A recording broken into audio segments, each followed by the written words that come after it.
আপনারা দেখছেন নগর টিভি। নবীনগরে আওয়ামী লীগ নেতার বিরুদ্ধে বোনদের সম্পত্তি আত্মসাতের অভিযোগ। রেজাউল হক রহমত, ব্রাহ্মণবাড়িয়া প্রতিনিধি। ব্রাহ্মণবাড়িয়ার নবীনগরের কায়তলা উত্তর ইউনিয়নের নারুই গ্রামের আওয়ামী নেতা ও সাবেক ইউপি মেম্বার মোহাম্মদ অলি মুন্সির বিরুদ্ধে বোনদের সম্পত্তি আত্মসাৎ করে দখলের অভিযোগ পাওয়া গেছে। এতে ভুক্তভোগী বোনরা তাদের সম্পত্তি ফিরে পেতে দাঁড়ে দাঁড়ে ঘুরছেন। সরেজমিনে গিয়ে জানা যায় অলি মুন্সিরা 4 ভাই ও 4 বোন। অলি মুন্সি ভাই বোনদের মধ্যে মেঝো। পিতা লালু মুন্সির মৃত্যুর পর 4 বোনের মধ্যে জীবিত 3 বোনের সম্পত্তি একাই আত্মসাৎ করেছেন অলি মুন্সি।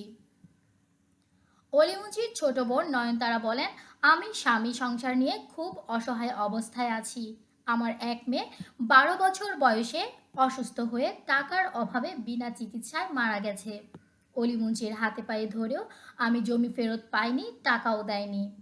মেয়ের নিয়ে আমি অনেক কষ্ট পাচ্ছি, অনেকটা রেঞ্জ দাঁড়িয়েছি। আমি মনে করেন ছেলে বড় ডারে বিদেশ করেছিলেন কিনা, মেয়েরারও বিয়া দিছি আমি সুদিতে হাইন না, অনেক কষ্টতে আছি। আমি বিয়া পয়সা অনেক রেঞ্জ করছি।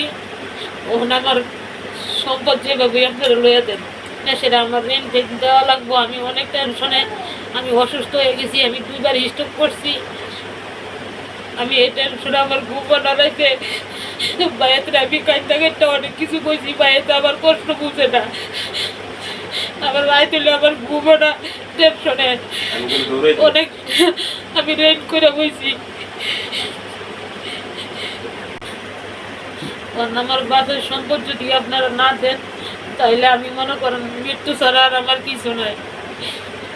অনেককে আমি রেন দাঁড়িয়ে গেছি।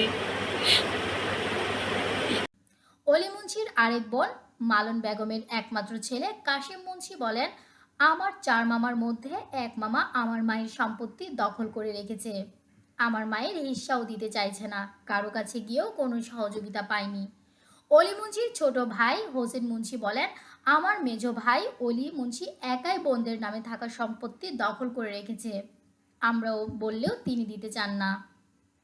তিনি নিজের নামে বোনদের সম্পত্তি করে রেখেছে। স্থানীয় ইউপি চেয়ারম্যান আল ইমরান বলেন, আমি লোকমুখে শুনেছি অলি মুন্সি তার বোনদের সম্পত্তি জোর করে দখল করে রেখেছে। জানতে চেয়েছেন অলি ভাইদের পৈতৃক সম্পত্তির বিষয়ে। এটা আমি লোকমুখে শুনতে পাইছি, কিন্তু আমার কাছে কেউ লিখিত বা মৌখিকভাবে কোনো অভিযোগ করে নাই। আর আমাদের গ্রামগঞ্জে এই জিনিসটা একটু বেশি হয় যে পৈতৃক সম্পত্তিতে ভাইরা তাদের বোনদেরকে বঞ্চিত করার চেষ্টা করে। তো যদি আমার কাছে ওরকম অফিসিয়ালি অভিযোগ আসে, আমরা সবসময় যেটা করি সেটা পরিষদের গ্রাম আদালতের মাধ্যমে আমরা দেখার চেষ্টা করি।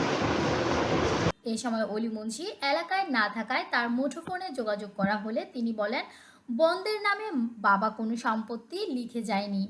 আপনার আব্বা তো সহায় সম্পদ রেখে গেছে মৃত্যুর আগে।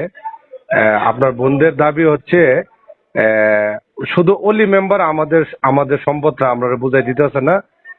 আর নয়নতারা খুব অসহায়ের মধ্যে দিন যাপন করতেছে। তার এক ছেলেরে সুদি করে বিদেশ পাঠাইছে, অনেক ঋণ করে নাকি মেয়েদেরকে বিয়ে দিছে। এখন এই সম্পদ তারা দাবি করতেছে বাপের ওয়ারিশ হিসাবে। এখন আপনি এই সম্পদ আটকে রাখছেন ভাই, এটা কেন? অসম্ভব, এটা অসম্ভব বলছে। এটা ঠিক আমাদের সম্পদ আমাদের বাবা থাকতে। হ্যালো, জি শুনতেছি আমি, বলেন। আপনার কথা শুনুন। আমাদের বাবা জীবিত থাকতে আর বাবা যারে যতটুকু সম্পত্তি লেখা দেওয়ার বিল কইরা দিয়ে গেছে। আর বৈনাইকের সম্পদ এই যে নয়নতারা আমার হতল বোন। আচ্ছা,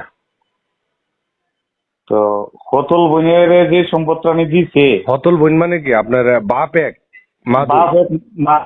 আচ্ছা বলেন। তার ভাই হচ্ছে হুসেন মিয়া বললে নাম। তো হুসেন মিয়ার যে সম্পত্তি হুসেন মিয়ার লগে ওই তার বোনের সম্পদ দিয়ে গেছে। আচ্ছা, হুসেন মিয়ার লগে। আচ্ছা, এটা হুসেন মিয়ার টিকা নিব। নগর টিভির সাথে থাকার জন্য আপনাদের সকলকে ধন্যবাদ। দ্রুত নিউজ পেতে নগর টিভির সাথেই থাকুন। আসসালামু আলাইকুম।